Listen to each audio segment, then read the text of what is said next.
Alors nous sommes dans le sujet de la prière d'après le Baal Shem Tov.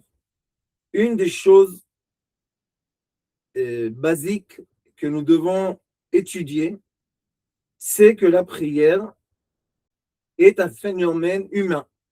Cela veut dire que tous les êtres humains sur Terre, comme les êtres humains sont composés d'une façon très très juste, c'est pour cela que les êtres humains ont une volonté naturelle, un désir naturel, que quand nous avons des problèmes dans la vie et on ne trouve pas des solutions, ou bien il y a des éducations que les gens, on leur enseigne que la première chose qu'ils doivent faire quand ils ont un problème, c'est de prier. Ça veut dire que nous avons une ouverture vers, et on peut s'adresser à une autre dimension qui va nous donner une autre solution d'un endroit différent de ce que l'on connaît dans ce monde qui est une sphère temporelle.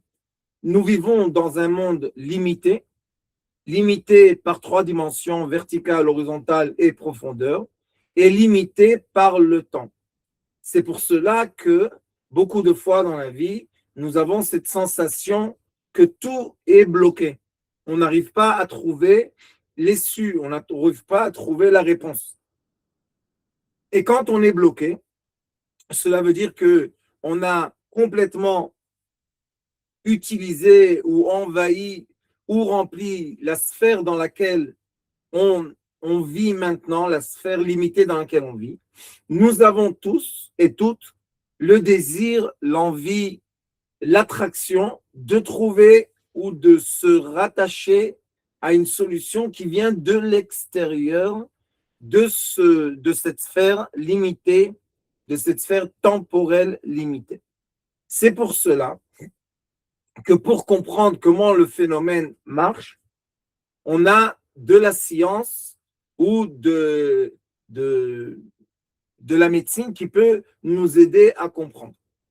Il faut savoir que l'enfant, le petit bébé, quand il est né, nous avons ici ce qu'on appelle la fontanelle, qui sont une ouverture des os.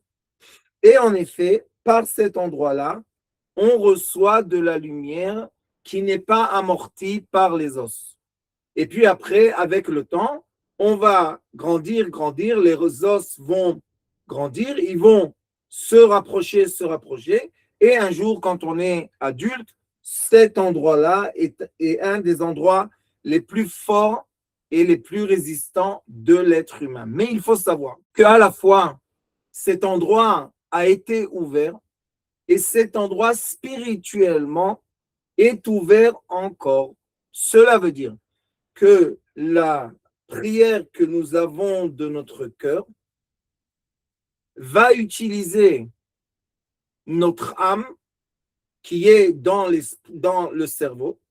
Et l'âme, c'est elle qui fait la connexion entre le monde extérieur à la sphère limitée qui est notre corps et le monde intérieur qui est la sphère limitée qui est notre corps.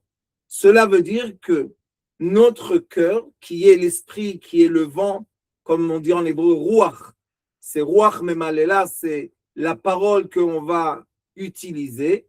Cette parole-là doit fonctionner sur le cerveau pour que le cerveau soit capable de s'adresser au-delà de la limite du corps humain pour nous attacher à des solutions qui ne sont pas les solutions qu'on connaît dans le monde limité. Et c'est pour cela que la prière, en hébreu, s'appelle tefila, et la mèche de la bougie, comme je vous ai montré le dernier cours, la mèche s'appelle petila. C'est exactement les mêmes lettres hébraïques. Qu'est-ce que fait une mèche dans une bougie?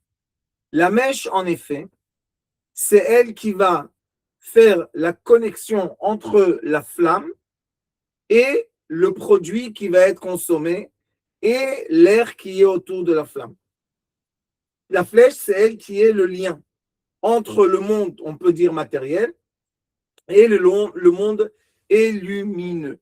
Quelle est cette mèche dans l'être humain, les sages nous disent que la bouche, la langue et la mèche. C'est pour cela que nous avons entre notre corps physique et la lumière de la neshama, il y a le nerf vague et ce nerf-là se comporte comme une mèche.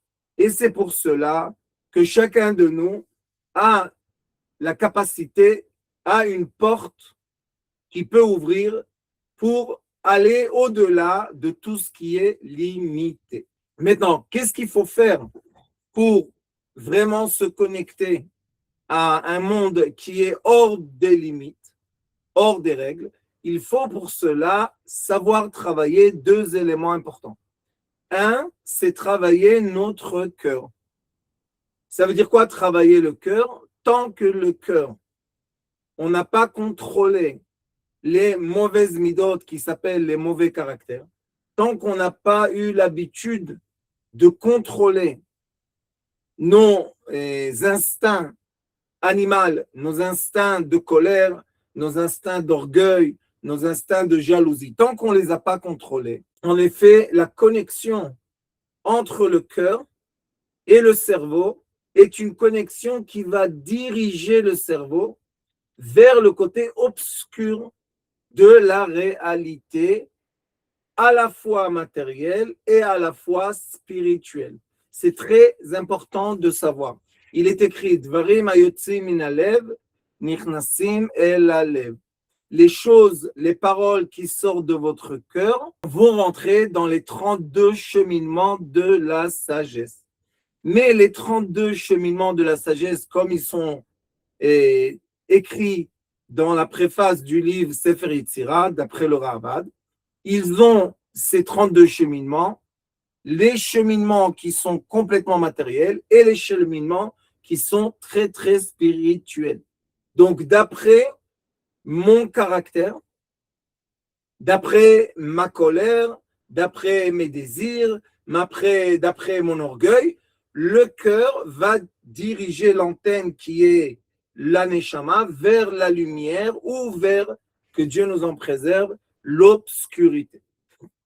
Donc, le premier travail qu'on doit faire, qui s'appelle le travail d'être humble, anava, c'est le travail le plus important que l'on doit chacun de nous faire bien avant compris. La Mishnah, qui est la Torah orale, dit qu'avant qu'une personne commence à prier, elle doit travailler l'annulation. Ayu shoim sha'a achat. Qu'est-ce qu'il faisait? Avant de commencer à prier, à parler, il se préparait à la prière. Et quelle était la préparation à la prière? La chose la plus importante, c'est travailler, d'être humble, ne pas avoir d'orgueil, ne pas vouloir le mal de l'autre, vouloir toujours le bien des autres. Il est écrit plus que ça, que ceux qui veulent s'habituer à avoir une bonne prière qui est exaucée, ils doivent avoir l'habitude de prier pour les autres avant qu'ils prient pour eux. Ça marche très très bien. Comme il est écrit, Kol hamitpalel al chavero na'ana techila. Quand tu vas prier pour quelqu'un d'autre, de la même chose que toi tu as besoin, on va te répondre en premier. C'est pour cela qu'une des manifestations d'amour que nous avons les uns vis-à-vis des autres, qui ne coûte pas d'argent, mais ça montre l'intention que nous avons dans notre cœur. Une des choses, une des preuves, c'est quoi? La prière. Si je vais prier pour toi, ou je vais prier pour quelqu'un que je ne connais pas, je vais prendre mon énergie, mon temps, mon intention, et je vais la diriger vers quelqu'un d'autre. Cette action, qui est une action physique et spirituelle à la fois, c'est une action qui montre que nous sommes liés les uns les autres, et ça montre aussi qu'on est, on fait attention les uns les autres, on est garant les uns aux autres, et ça montre dans le ciel une unité, Ardout, ça crée une unité très très forte qui ouvre un degré de connexion au divin qui s'appelle Yechida. C'est le degré le plus élevé qu'un être humain peut atteindre dans son vivant. Pour arriver à cette Yechida, à ce degré de Yechida qui est au-delà du degré de l'âme de la Neshama, pour arriver à ça, on est obligé d'avoir le cœur ouvert pour les problèmes des autres.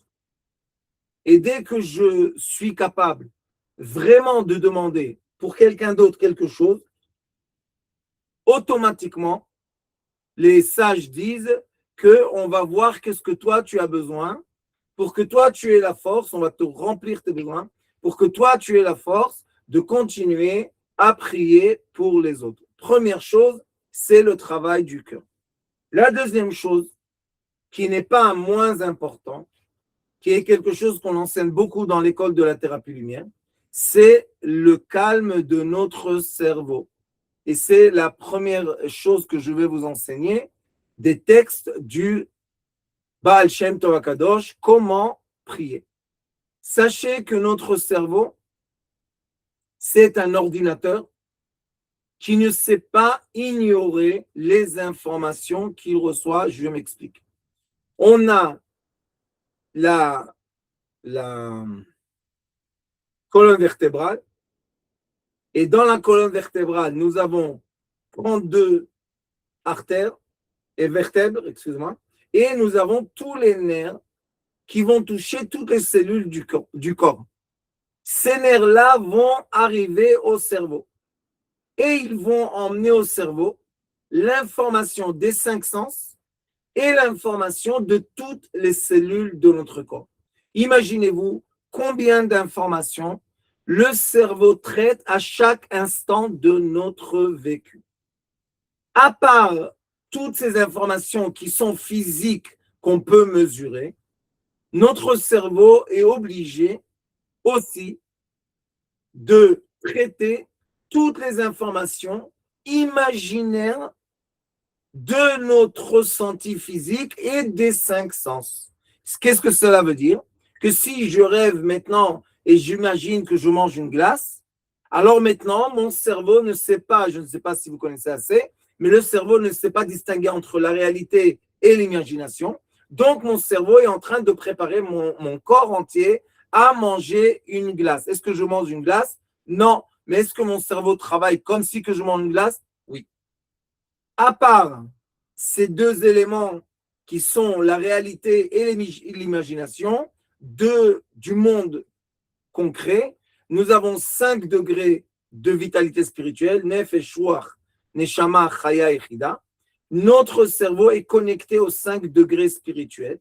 Et à part ça, nous avons tous les messages spirituels que notre cerveau reçoit.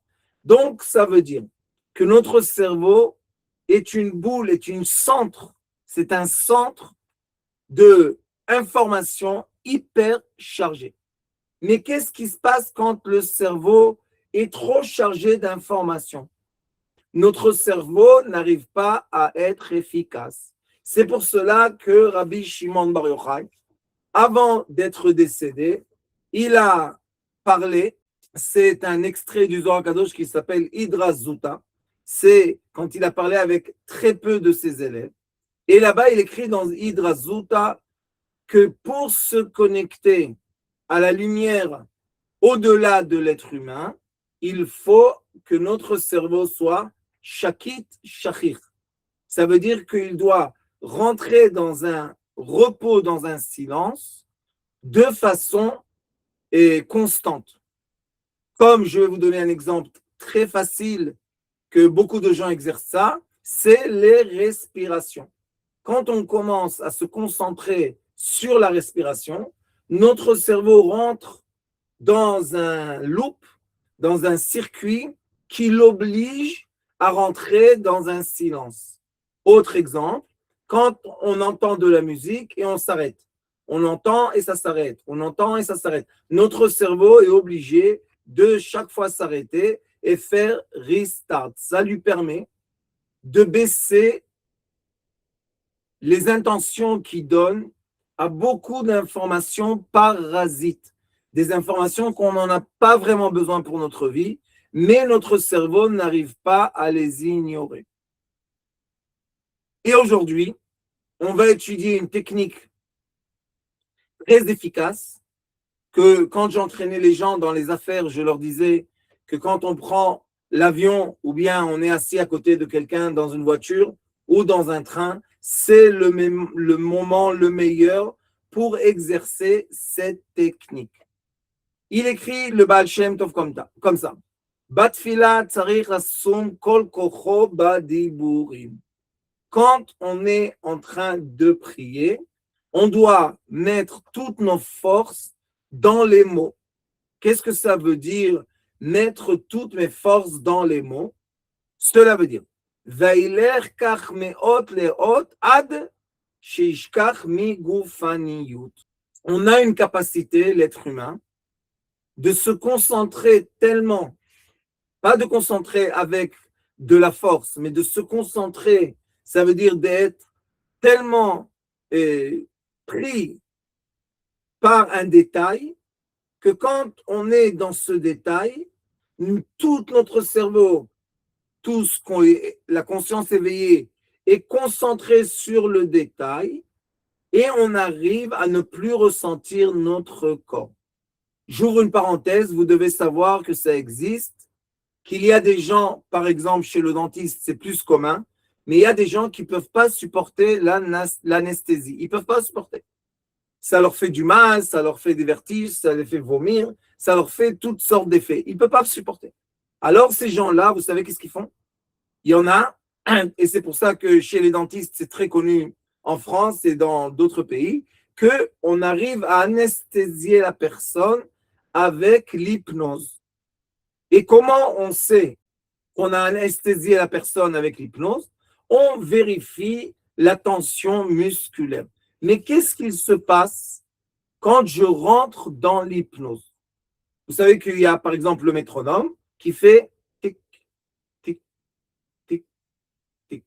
Si notre cerveau, on est calme et on lui dit suis l'aiguille du métronome, à un certain moment, notre cerveau rentre dans un loop. Il rentre dans un nœud ou dans un cycle, et dans ce cycle-là, quand il y rentre, il devient très, très calme. On appelle ça aussi, dans la thérapie lumière, le point zéro. On peut y arriver, il y a toutes sortes de techniques. Moi, ce que je faisais avec les gens, je leur disais que quand on est dans l'avion, dans le train, dans le bus, dans un endroit qu'on n'est pas responsable de la route, on ne fait pas ça quand on conduit, alors on peut commencer à s'entraîner. Entraînement de quoi? Je me concentre sur un objet, j'imagine, je ferme les yeux, j'imagine un objet, j'imagine une forme, j'imagine une lettre, et regardez sur la montre combien de temps vous êtes capable de fixer votre pensée sans être perturbé ni par des actions, ni par des paroles, ni par des pensées, ni par des sentiments, et ni par des souvenirs. Et ça, c'est un exercice magnifique qui vous permet après de vous habituer que quand vous devez vous concentrer, que ce soit la prière ou la pensée ou résoudre un problème, vous êtes capable de vider le bruit qui ne sert à rien, parce qu'on a plein de bruit autour de nous. Et ce bruit-là, ce qu'il fait, comme le cerveau ne sait pas, il ne sait pas ignorer des informations, le cerveau, au lieu d'aller tout droit vers le but, le cerveau n'arrête pas d'aller à droite, à gauche, à droite, à gauche, à droite, à gauche, et on n'arrive pas au but. Qu'est-ce qu'on doit faire, dit le Baal Shem Tov? On doit se concentrer dans les paroles. Et comment on va se concentrer dans les paroles? Disons qu'on prie en latin, en français, et il y a un mot qui est universel à mon avis, c'est le mot Amen, A-M-E-N. Qu'est-ce que je dois faire? Le Baal Shem Tov dit, tu dois voir le mot Amen et être capable de le fixer. Et après que tu as fixé le mot, tu dois fixer les lettres. Le A tout seul, le tenir dans ta mémoire, dans ton cerveau. Après le M, additionner le A et le M. Après voir le E. te fixer dessus, additionner le A, le M, le E, et après voir le N, le fixer et arriver à voir le mot entier. Sachez que quand vous exercez, vous vous concentrez sur les lettres qui composent votre prière, votre cerveau rentre dans un silence. Et quand le cerveau rentre dans un repos, dans un silence, dans le point zéro, il y a énormément de mots, il y a énormément de façons de décrire cet état d'esprit qui est, je peux dire, une méditation très profonde. Quand je suis rentré dans la méditation très profonde, un des signes que j'ai, c'est que je ne ressens plus le corps. Ça veut dire quoi, tu ne ressens plus le corps? Si quelqu'un me touche, je sais qu'on me touche. Mais est-ce que ça perturbe ma pensée? Parce que quand je suis éveillé et je ne suis pas concentré, si quelqu'un me touche, j'ai l'instinct. J'ai un instinct de sursauter. Mais quand je suis en méditation, quand je suis dans l'hypnose, je suis dans un silence interne tellement profond qu'on peut même me faire une opération. Quand tu parles d'opération, une opération, et je ne bougerai pas les muscles. Comment est-ce possible? L'instinct d'un muscle, c'est que si on l'atteint, il va se crisper, il va se contracter. Non. Pourquoi? Parce que j'ai réussi, grâce à cette technique, qui est une des techniques que les gens utilisent, de rentrer dans la concentration de quelque chose. Je vais vous donner un exemple que vous avez tous vécu sur. Quand on lit un livre qui nous intéresse, ou bien quand on voit un film, qu'on est complètement dans le film, des fois on n'entend pas les gens nous parler. Est-ce qu'on est sourd? On n'est pas sourd. Alors pourquoi on n'entend pas les gens nous parler? Ou bien des fois, il y a des gens qui sont à côté de nous, on ne les voit pas. Qu'est-ce qui se passe? Tu as plus de yeux? J'ai des yeux, j'ai la vue, mais je suis rentré avec mon cerveau dans une telle concentration du scénario du livre ou de l'histoire ou du film ou de la musique que je suis plus intentionné par le physique, mais maintenant je suis intentionné dans l'imaginaire. Et c'est exactement quand quelqu'un il dort la nuit et il rêve. Vous savez que dans le rêve, des fois on vit, il y a deux sortes de rêves. Il y a des rêves qu'on est spectateur et il y a des rêves qu'on est vraiment les acteurs dans le rêve. Les gens, pendant les rêves qui sont acteurs, ils vivent vraiment ce qui se passe. Mais quand on les filme de l'extérieur, on voit quelqu'un dans un lit, il dort. Alors comment, au milieu du rêve, il peut parler, il peut bouger, il peut transpirer, même des gens bougent, font des choses. Pourquoi? Parce que maintenant, on a passé d'une dimension à l'autre. Où est ce passage? C'est ça ce que nous enseigne le Baal Shem Tov, avec beaucoup d'exemples. Le passage est dans la concentration. Maintenant, quand on dit concentration, on ne veut pas dire concentration par effort, mais au contraire, je veux être, écoutez bien ce que je vous dis, le maximum détendu pour être le maximum attentionné. Je répète, d'après le Baal Shem Tov, je dois être complètement détendu.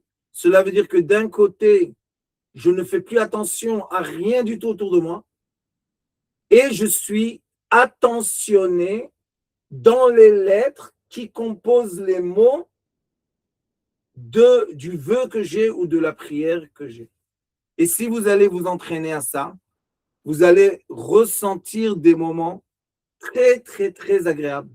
Ce sont des moments dans lesquels la matière ne saisit plus l'être humain.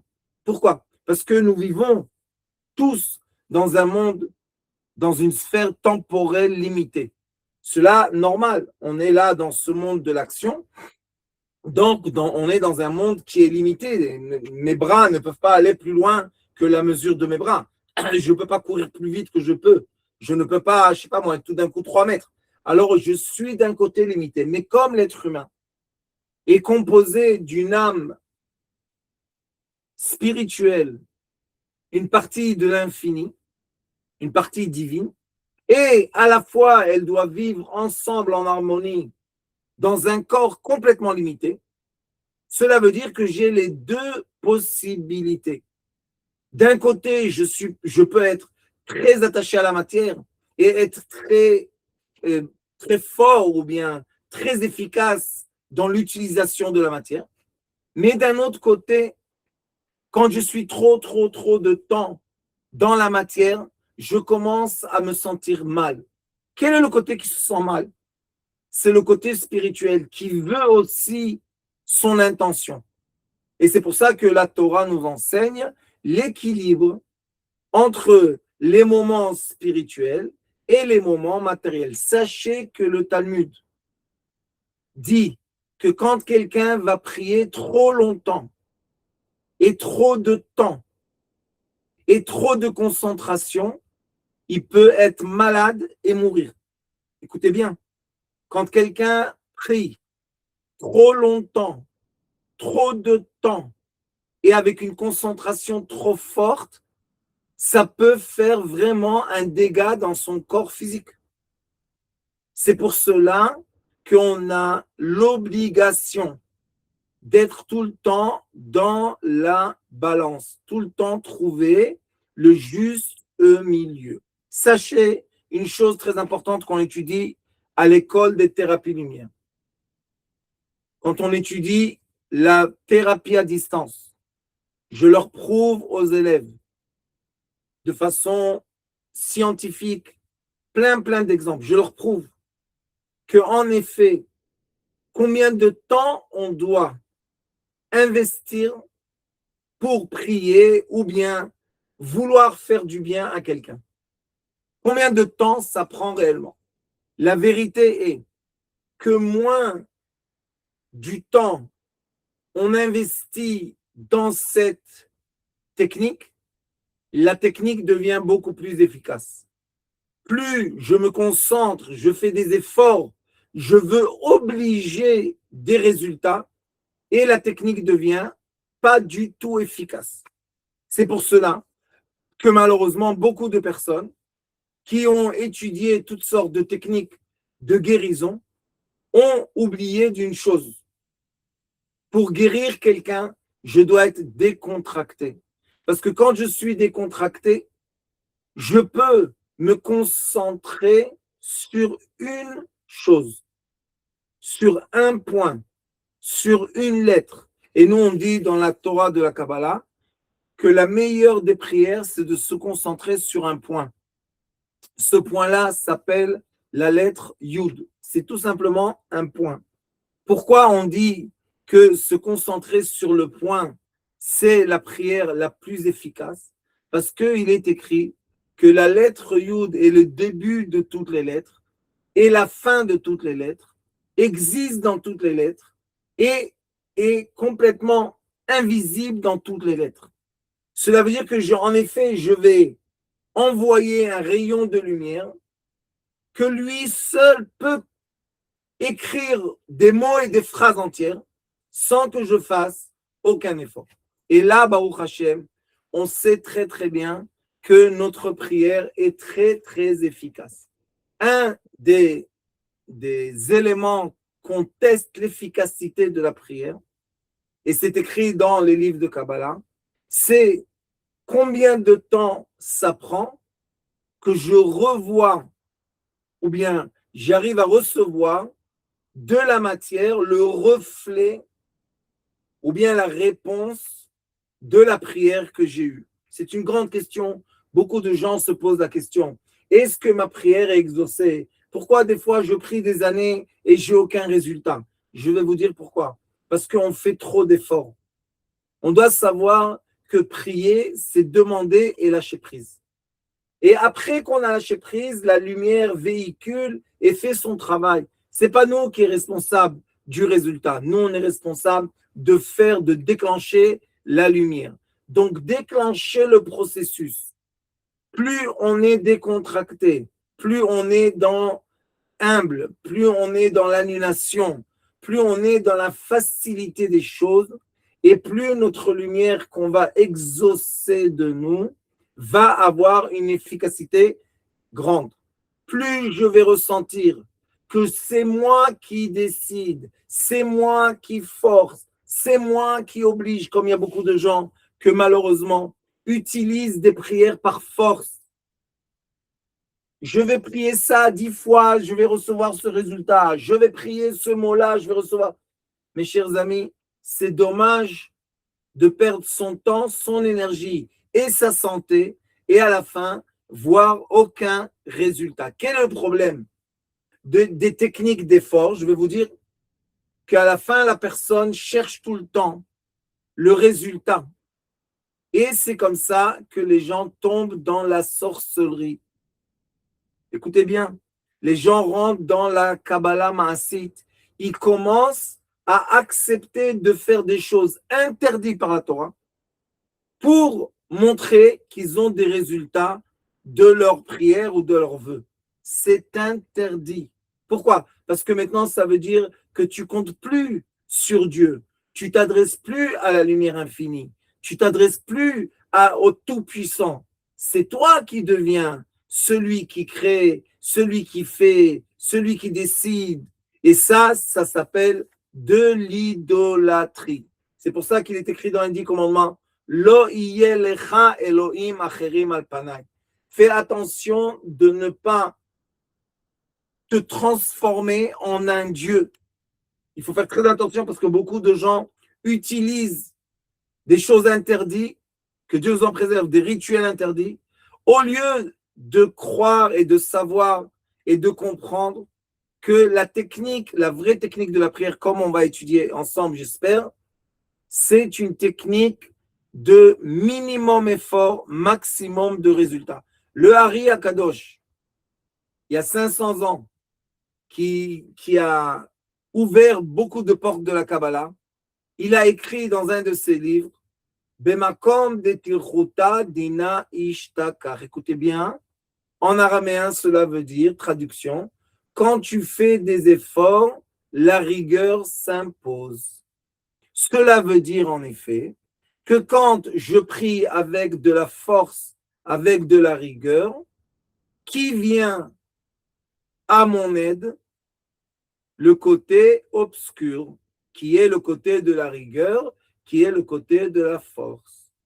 Mais si je prie avec de l'humilité, si je prie avec de la simplicité, si je prie avec la décontraction, si je prie avec la méditation, je ne fais aucun effort parce que je suis complètement confiant dans le Créateur et je sais que je m'adresse par la bonne porte. Alors qui me répond? La lumière infinie me répond. Et croyez-moi que la lumière infinie n'a aucune limite. Et le plus important, la lumière infinie n'est pas de la rigueur. Et beaucoup de gens qui sont rentrés dans le monde spirituel par les efforts, par les rigueurs, par les forces, vont vous dire que ça coûte très cher. Parce que les forces obscures veulent leur salaire, elles veulent prendre de la personne qui les utilise, elle prend de l'énergie. C'est pour ça qu'on a l'interdiction d'utiliser toute forme de sorcellerie ou bien de Kabbalah pratique.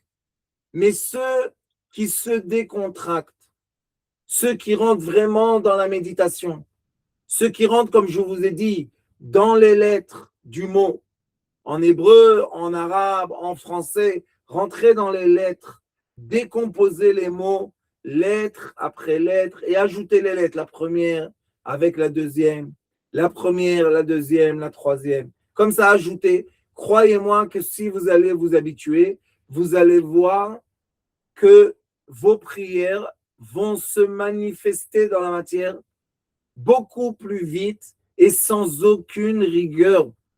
C'est très important que les personnes qu'on prie pour eux ne doivent pas être les victimes de notre prière. Au contraire, ils doivent bénéficier de notre prière.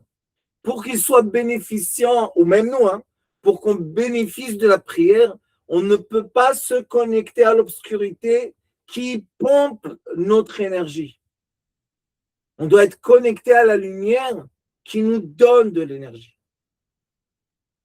Alors, avec l'aide de Dieu, je vous remercie. J'espère que vous avez compris cette technique de relaxation et d'observer les lettres des mots qu'on veut prier, de nos vœux, de nos demandes, et vous allez voir que pour être capable de voir des lettres de façon claire, on est obligé d'être décontracté et complètement serein et calme. Parce que quand je suis perturbé, une des choses est que je n'arrive pas à visualiser les lettres, une par une, des mots que je veux utiliser. Je vous remercie beaucoup qu'avec l'aide de Dieu, on est maintenant dans le mois de la délivrance entre Hadar et Nissan, qu'on ait tous un très bon Shabbat, une très bonne semaine et surtout, que Dieu fasse la paix dans les cieux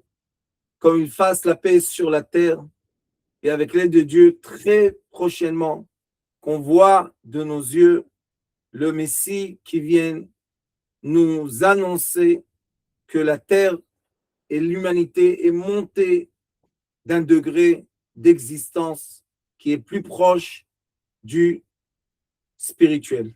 Merci beaucoup. Soyez bénis.